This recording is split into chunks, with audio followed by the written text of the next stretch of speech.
The only honest, truly honest people, when you think about it, are little children. To the point that their parents have to shut them up often, try to shut them up, not to share everything they see and hear and experience. After that, as they say, it goes pretty downhill. But what many people will say is that since we live in a hostile world, in a world where you're not safe, where you don't know what other people are doing and their interests and their self-interest, so you have to protect yourself, and that justifies the reason for us to not necessarily always be totally and completely honest. That doesn't mean we have to be dishonest, but to say everything that you're feeling and everything that you experience, to share. As I said, we have many reasons why we don't. And some of them are justifiable, at least this is how the argument goes. You may be misunderstood. You may be not appreciated. It may be people that you're dependent on. If you share every sentiment, it may not work in your interest. So for those and many other reasons, we often put on masks that we wear and how we interact with different people. These masks are the veils that allow us to function, to maneuver in the life that which we live, the life which we live. The question is, okay, even if you were to say, fine, when you're swimming with the sharks, you have to be a shark. You have to wear different masks in order to function, survive, thrive even. But what about with yourself? Do you know how to be honest with yourself? Do you even know what the self is? Often we are so accustomed, we become so accustomed to the masks we wear, we become our mask or our masks. Being honest with yourself is a far, far greater challenge than it may sound. So as I said, it's one thing when we're young, very young, so then we've not yet developed defense mechanisms, not yet developed any type of tools and armor to protect ourselves with, and other forms of maneuvering as we do with different people that we interact with. As many people will say, when I put my foot in my mouth or I speak openly and I'm very honest and candid, I get myself into trouble. You can be misjudged, you can be misunderstood, as I mentioned, or other things like that. Not appreciated, taken advantage of, taken for granted. So I need to couch and even conceal many of my natural reactions in order to please others, in order to placate, in order to function. So a young child is naive, a young child does not yet know of the dangers and the perils or the need, the compromises and negotiations that we all go through in life. But as I said, what about with yourself? What happens to the fact that you yourself may now become the garments and the masks and the cloaks that you've worn has become your identity? And why is it that important, for that matter, to really be honest with yourself? And the reason for that is because honesty is about truth. And truth is about being fully who you are. When a person lives a lie or lives a life that's not them, they put on the garments of somebody else, then what happens is it undermines and it compromises your ability to really actualize yourself. So the first person being hurt is yourself. That's the ironic thing. It's when it talks about other people, you can say, okay, fine, for you to survive, for you to thrive, for you to succeed, there's no other way, but you need to somewhat please, somewhat conceal, somewhat not always express exactly what's inside of you. As they say about a drunk, in Yiddish they say, das is auf den Lung, is auf den Zung. That which is on his lung is on his tongue. Whereas a person who is in a healthy situation, not everything that's on your tongue, on your lung, is on your tongue. You have filters. But when it comes to yourself, fine, as I said, that's functioning in the world. Not even that, as we shall discuss, can always use a bigger dose of truth and clarity. But with yourself, As one of the Rebbes, one of the Hasidic Rebbes once said, the Rebbe Marash, the fourth Chabad Rebbe says, it's easy to fool others. You can not easy. You can fool others. You can fool. What's the expression?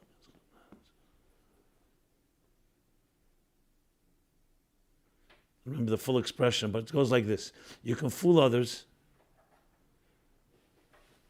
but when you fool yourself, what's the big kunst? What's the big trick? What's the big innovation? To fool a fool. In other words, fooling yourself, fooling a fool. What's the big accomplishment? But it goes even deeper than that, because as I said, it doesn't allow you to actualize. It doesn't allow you to really be yourself. You've become another persona. That's why it's so vital. So this is what we're discussing, how to be able to get to recognize yourself.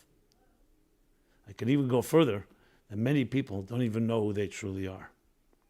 They're so busy performing, whether it's for parents, for peers, for educators, for society, for their own illusion of what other people expect, that they have lost sight of who they truly are. And that's the saddest thing of all, because the greatest asset you have is you. So how do we pierce through these cloaks, through these shrouds? How do we get to know who we are? And how do we also build the courage, the tools, to actualize that and act on it? So it's 2 steps. So what is it like to get to be honest with yourself? So let's begin. I'll use a case study, if you wish, a story, where it happened more than once in my lifetime. People come and see me and we talk about their lives. And it becomes apparent after a while that that person is living a life to satisfy and to make others happy, because that person feels that's the only way they'll be valued. So when a person has been in any way hurt or violated, or even in a more subtle form, has not allowed to emerge and blossom on their own, what happens is they're busy buying love. How do you buy love? Not necessarily with money, with behavior. Certain ways, certain type of behavior to endear yourself, ingratiate yourself to people. Now, we all do a measure of that because, as I said earlier, there are times we need things from people, so we do that. Not always manipulative, it's not always bad. But when a person is living so much of their lives and becomes a dominant force, in a way they're living in constant fear that they'll be exposed. I remember hearing this from people. For the first time, I was like somewhat taken aback. And then it becomes obvious, because as a child in your impressionable years, when you're not validated, and not affirmed, and not nurtured, that's what happens. So in a very subtle way, I've seen very sophisticated people, intelligent, brilliant, frankly. People who have a lot going for them, but so much of their energy is invested in maneuvering. They go to a party, they go to an event, they meet people. They're always figuring out, how am I going to look good? And it's not even conscious. It's almost unconscious. They cannot, you could sense that the person is not comfortable without that type of maneuvering. They're just being comfortable in your own skin and just sit there, even if nobody comes over to you. So I remember a person who told me, I go to an event, a wedding, a party, there's no such thing as me being not alone, as me being appearing as if I'm alone, because that makes me look like a loser. And I thought to myself, really very comfortable people really comfortable in their own skin are able to just sit alone, even in public, and it's fine. They're comfortable. But when you're not comfortable with yourself, you find you need the persona that you're liked, you have a good joke, you're a good gift of gab, you're just a party person. And again, it could appear to others that everything this person is really very sociable. And the other person seems to be a loner. When in truth, it's exactly the opposite. The person who needs to do this is because they need that affirmation. They need that acceptance. The other person is a far more comfortable person, and therefore when they have a relationship, it's going to be a far more honest one. Now, what happens with the former? Former is you're liked very much. People find you very charismatic. They find you very outgoing, very useful, insightful, because that's a big part. You give good advice.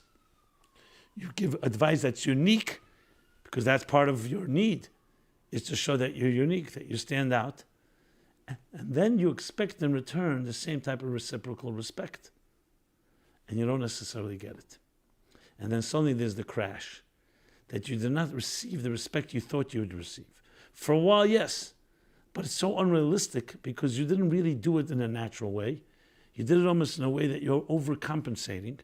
So that dishonesty, in a sense, even though it's taking the shape of helping, and it could even be helping. I'm not even suggesting it's deceptive, but it's not honest.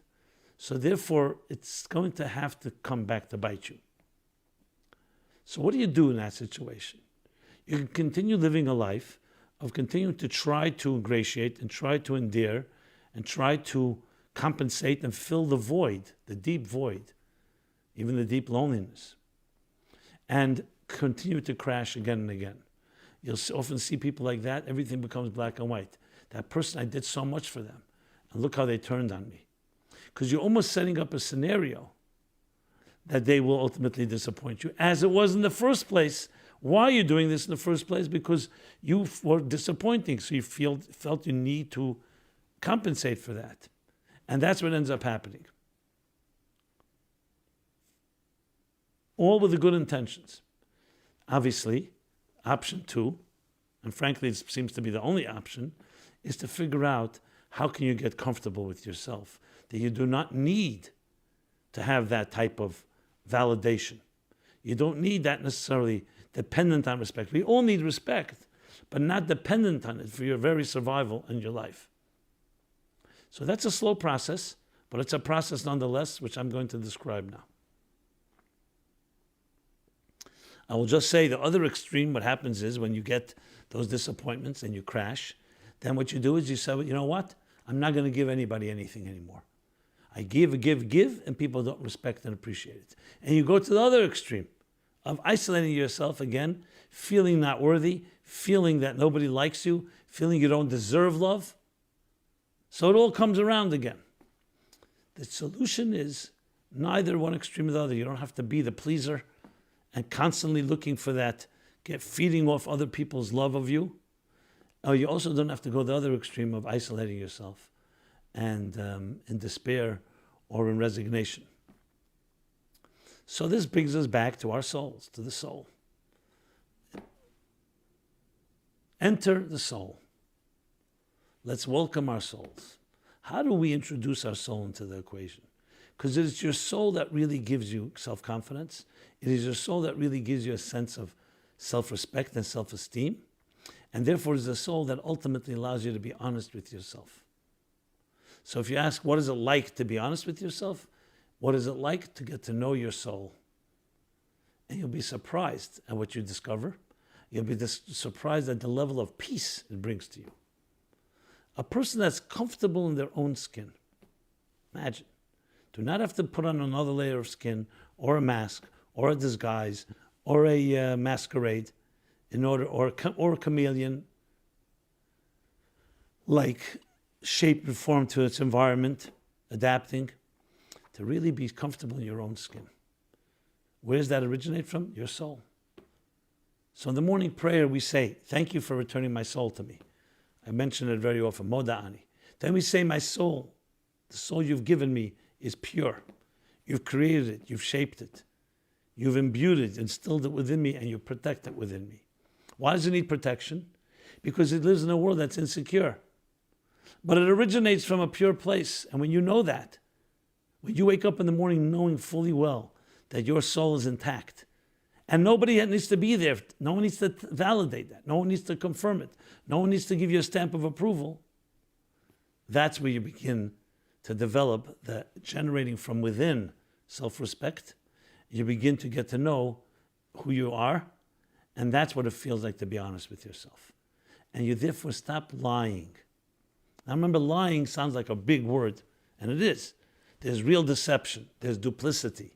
But lying also takes the form of very subtle lying, that maneuvering.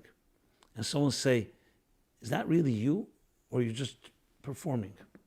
It's not a comfortable question to hear, but often it's performing. Honesty with yourself, you know what it does? Besides everything else, it also does not You don't need to expend that much energy. You don't get exhausted from putting on masks, from performing, from entertaining, from projecting, because you're just being yourself. So how do we begin?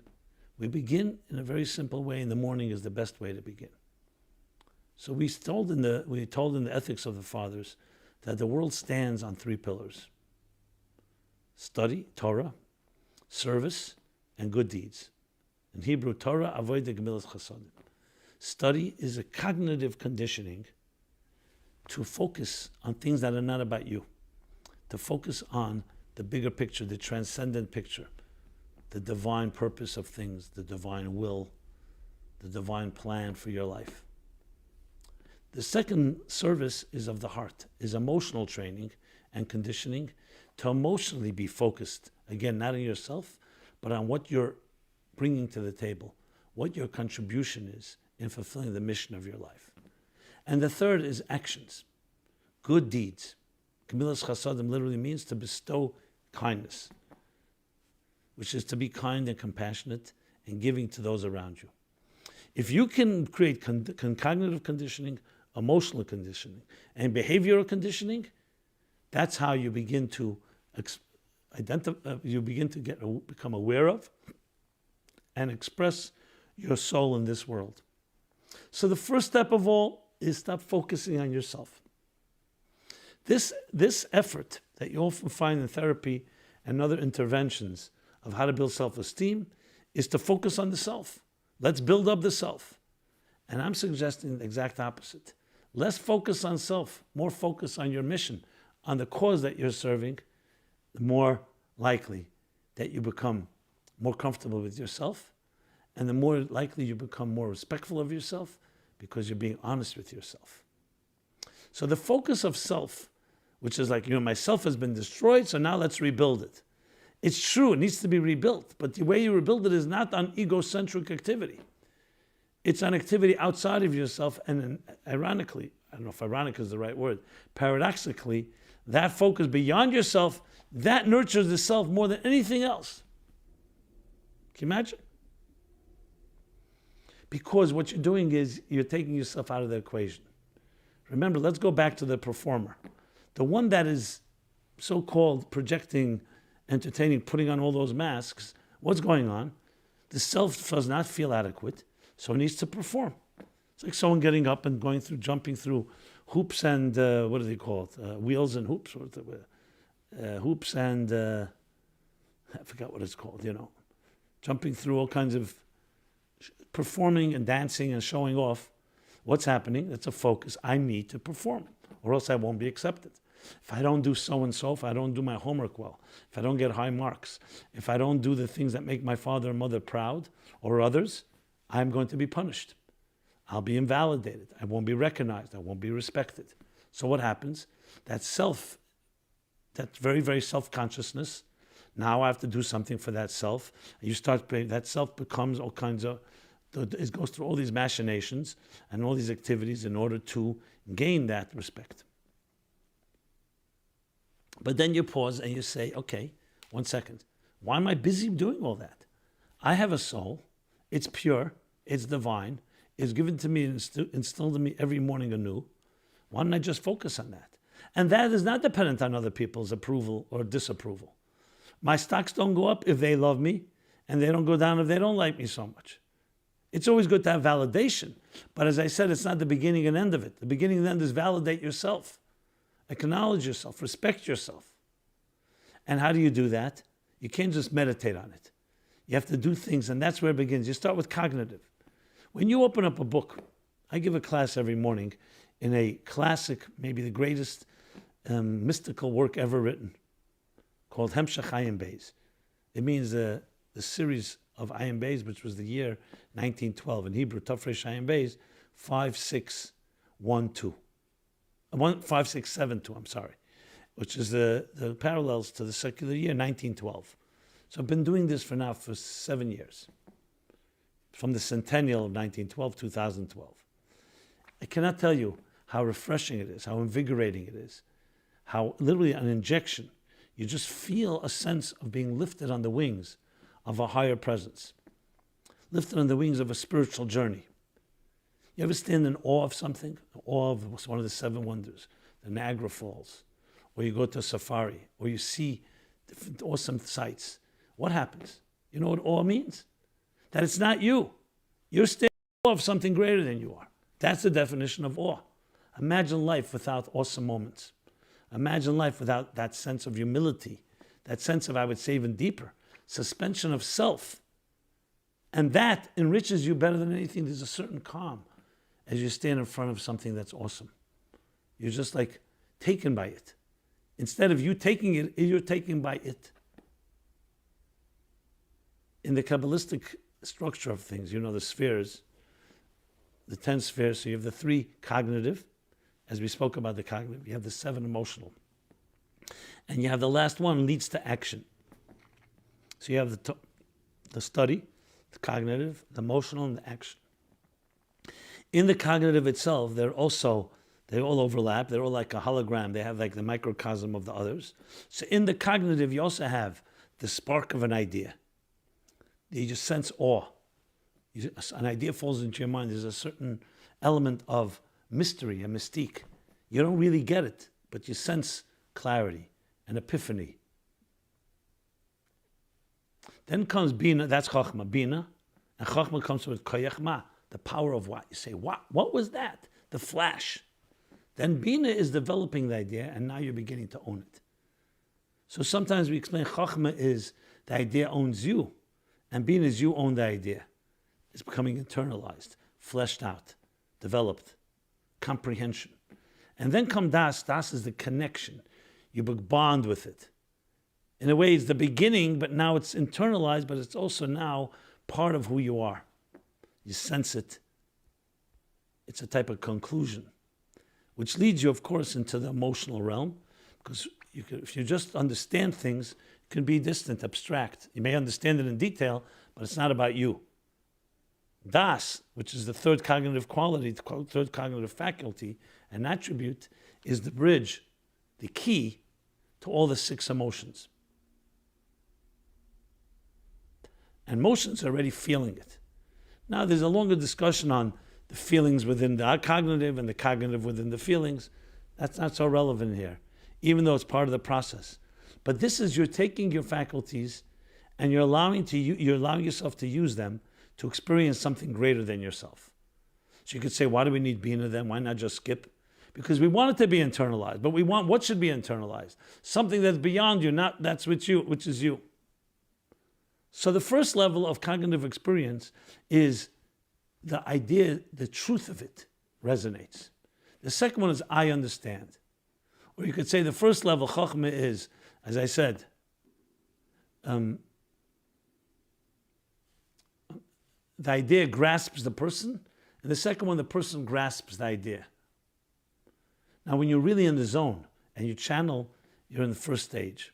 And that's vital because you have to go out of yourself to be able to really, beyond yourself, to experience a transcendent truth. That transcendence is the key to building a self that's not dependent on others. Later, you want to integrate it, but you want it to have that sense of awe. So do things that bring awe. The first thing is cognitively condition yourself to experience, to study, to read, to learn awesome and transcendent ideas. Not about yourself, but beyond yourself. And you can stand in awe and just absorb and take it in, the magic of it all. Then comes the emotional, because the cognitive still remains in your mind. The emotional then is born out of that. There's also an emotional sense of awe. Again, beyond you, because here the emotions are already you. The mind, you can say the mind is about an objective understanding of an idea. It's not about you and your subjective interests. Emotions are subjective. But like I said with Bina, Bina is meant to internalize that I understand it, but first it always comes after the chachma of the awe, that's beyond you. That becomes part of you. It becomes bonds with you in Das. And now you're ready for an emotional subjective experience of what? Of something greater than yourself. If you don't have that first cognitive conditioning, then your emotional subjectivity is all going to be about my own interests, which includes my immediate needs, whatever you're emotionally seduced by or distracted by. But now emotions are coming into play which are vital because the human being plays itself out in emotions, the emotions are now taking you to a place that is allowing you to be honest. The place that's who you really are. Who you really are, to phrase it in a poetic way, is really something beyond who you are. Many people say, who am I? And they start defining it. And I'm telling you, who you really are is beyond who you think you are. And that itself is the key to becoming the most intact and secure person. Without the need to perform, without the need to entertain, without the need. Doesn't mean you don't do it at all, but you don't need to do it and you're not desperate to do it. It's not the basis of your security and identity. And why then is action so vital? Because action brings it into reality. In this world, the cognitive and emotional, as vital as they are, but you still need the physical home. So if you just had a physical home without a spirit in it, without a vibe, that's like a hollow place. But on the other hand, if you only have the spirit, the cognitive and emotional, and you don't have the action, we live in a world of action. We live in a tangible, concrete world. So now you take all that and you say, you know what? I'm going to use the security I feel, and I'm going to help another person. Not because you need to help them to fulfill your own void and to make yourself feel important and necessary. You help them because you want to help them, because it's the right thing to do, and it's because your cognitive and emotional experiences of something beyond you is now directing you. Out of strength, you're helping other people, not out of weakness. So there you go. Some people you can see constantly pleasing and helping and volunteering. Beautiful, but at the expense of themselves. And here it's not at the expense of yourself, because the self has come to recognize that the root of the self is beyond the self. And that's where the true secure self comes from. And that translates out of strength, helping others. Chesed, kindness, compassion, virtue, acts of kindness. Now I know this all sounds very interesting, because then everything seems to like have a twist here. Let's talk about this thing with the self. The self is a very mysterious and same time will get you into the deepest trouble, but also can get you to the greatest places. We've been trained in this world that if you don't take care of yourself, no one else will. That's what we've been trained. But the fact of the matter is, and therefore we live in a world of dog eats dog, survival of the fittest. We need to take care of ourselves. That only feeds into the insecurities because you're constantly looking over your shoulder, second guessing. Are you really making it? Are others going to compete? Are others stealing your resources? Who's biting first? Who's going to the cookie jar first? It's a life of insecurity. I heard it recently from a good friend who works in the finance world. He says, I was once a very calm and secure person, but in finance, the competition is so severe. They make you pitch friend against friend. You're all competing for resources. You're competing for raises, for bonuses, for promotions. And your life is constantly, did I get it? Did I not get it? I come home, I'm thinking about it the next day. What is my next conquest going to be? Obviously, all driven by profit. The great distortion of life, as if that is going to give you security. But it's a great illusion, because money can buy things. Money can buy people. It can buy pleasures. So it creates the illusion of real security. They call it securities, ironically. When you go back and you say to yourself, 1 second, I am fine. This is my livelihood, and yes, I'm driven, and I hope to succeed. But I'm not defined by it. It's not the beginning of my life. It's not the end of my life. I'm defined by my soul from within. And that's where my source of security is. And it's not about the self growing bigger and gaining more, becoming richer and wealthier and more prosperous and hoard more and have more material possessions. But it's about the self experiencing that which is beyond the self.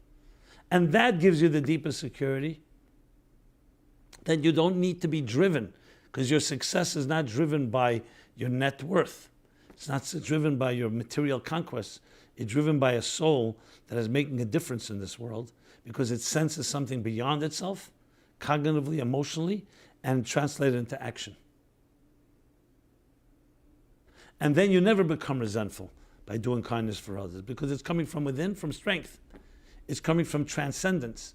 Whereas the first one is coming from compensating and filling a void inevitably mostly will bring disappointment because you're not feeling that you're not feeling reciprocity, you're not feeling appreciated, and all the other things I mentioned before. So what does it feel like? To be honest with yourself, it feels like being home, like coming home, kicking off your shoes and just being calm, relaxed. Yes, it's healthy for a person to have a restlessness and an angst to grow. But again, that's an additional component to the calm. So the calm itself goes into the mode of restlessness. Not a restlessness of desperation, of trying to fill a void, an emptiness that's lacking, but one that comes from within. There's only one way to do it. You have to jump into the water, like swimming. You have to study, you have to pray, and you have to act. Hey, I just thought of that. Spa, the spiritual spa, soul spa. Study, pray, act.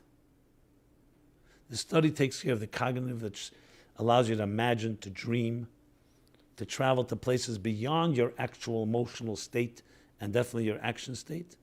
The emotions, internalize it, that you are part of the experience, this higher experience.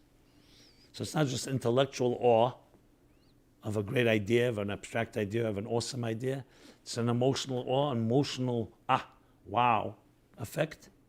And it translates into a transcendent action. Spa, the soul's spa. And it creates that comfort because you're nourishing the essence of who you are. And you have the power to do so. You're not dependent on others for this. Do it every day in a consistent way. Just like exercise every day, breathe all the time. You'll be surprised its effects on you. Try it out. Make a regimen, create a regimen. Every morning, 10 minutes, 15 minutes, 20 minutes. You can begin with a prayer, you can begin with a study, and then make sure that every day you do some acts of kindness. And think of it coming from within you, not from outside of you. Not because you're satisfying anyone, not because you're making anybody happy. It's because it's your soul's way of manifesting, experiencing this life. Now you'll say, 1 second, this is all coming from God, so I'm satisfying God. And I'm driven by fear or obligation or not feeling adequate. Well, anyone that has a relationship with God based on those sentiments is something very distorted. The difference between worshiping God and worshiping others is that God is transcendence and the transcendence of transcendence. It's not about some principle in heaven. It's not about, okay, if you don't do it, God will punish you. On the contrary, God is a higher presence that put us all here and allows yourself to connect to beyond the self. As the Kabbalists and the Hasidic masters explain, including in that discourse I mentioned, the series of Ayin Beis of 1912, that the self itself comes from a place that beyond the self. That's what the divine is. When you worship of something man-made or a man, you're just worshiping an extension of yourself. So it's back to the self again. So of course it's going to lead to insecurity. But when you can reach to something beyond yourself, that's awe. And that awe lifts you to a higher place than you can ever reach on your own. And all that comes together in creating something that makes you get to become aware. So yes, may the real you rise. Get to know yourself. You'll be surprised. Firstly, what you are. Secondly, what you can become. Now, there's courage necessary here. You know why? Because we have an old pattern, and habit and routine.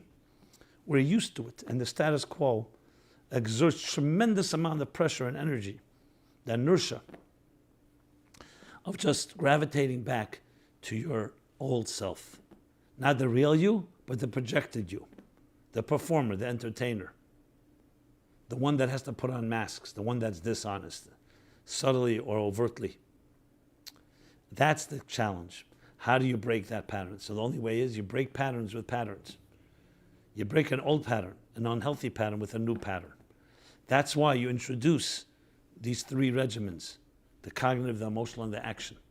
Think of it this way. If a person has been drinking all their lives, or a big part of their lives, toxins, Not killers, because they're still alive, but your water that you're drinking is contaminated, toxic. And you've gotten used to it. Someone gives you a glass of completely fresh water without the toxins. You may even cough. You may say, this tastes terrible. So how do you transition when your body is already used to this and dependent on it? You do it slowly. Every day, take one drink of healthy water. The other water, keep on drinking. Slowly change the equation. That more healthy, less unhealthy. To the point that you can transition and completely clear up your system. Psychologically, this is also true, and even more so. Habits and routines are extremely powerful. To just break them cold turkey, God bless you. If you can do that, it usually is not sustainable and doesn't last. However, if you slowly introduce into your routine healthy, spiritual, transcendent, cognitive, emotional, action-based activities, you're slowly taking control and slowly moving away. As you bring more light in, more the darkness gets dispelled. And the more you bring in, the more that becomes the controlling force. And do it gradually. You go slowly. You don't just conquer a land overnight. You'll see in times of war, or when one country is conquered, but even in the Bible it talks about when the Jews entered Israel, it says, Ma'at ma'at agarshenu. Slowly, slowly expel your enemies. Because if you do it quickly, you can turn the whole land into a wilderness, and it can create a lot of problems and famine, a desolate place. You want it to be civilized. So things have to be done with transition. That's always the healthy approach, not cold turkey. You change slowly. You strip one garment, you put on another garment.